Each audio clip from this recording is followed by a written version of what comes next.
At Banche Sicurezza 2016, we heard that cooperation is a key driver for cybersecurity.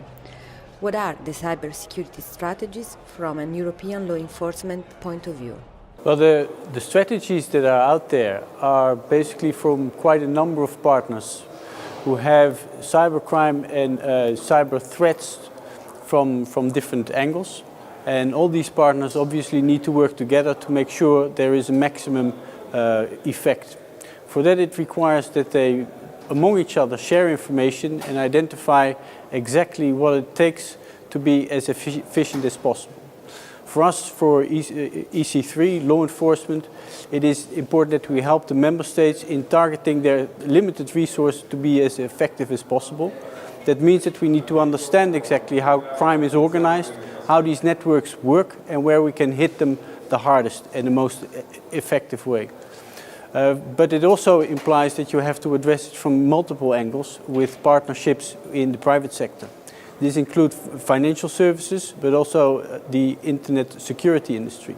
And with these partners, we have to make sure that we have programs that include all the relevant elements, which are law enforcement, investigation, prosecution, obviously with the support of these partners, but also prevention, awareness, regulation, cybersecurity dimensions is very diverse, also the protection and incident response.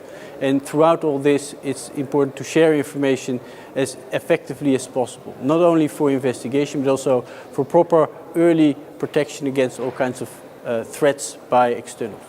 In this framework, how is the cooperation with banks going? Actually, I'm positively surprised in the sense that we have quite a number of positive initiatives where banks are willing to share, not just between each other to help prevent crimes from happening, but also with law enforcement to help the investigation and prosecution. We are partners in several ways. We have advisory groups where representatives from the financial services are regularly available to advise us how to best align our work to the needs of the financial industry. But also we have a major conference every year where we have the top banks of the EU together, and together with law enforcement we discuss the biggest threats affecting them and how we can jointly work to prevent them and to investigate and prosecute the criminals related to them.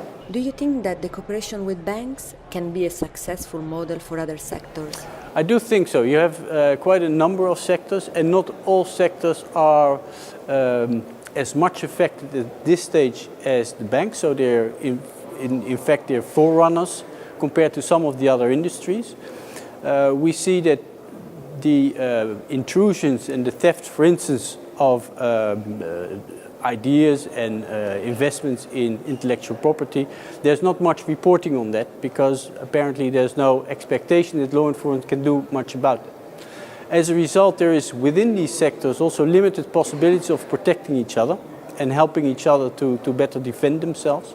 And there's limited possibilities for law enforcement and other sectors to raise awareness and to also make sure that these problems get identified and properly addressed.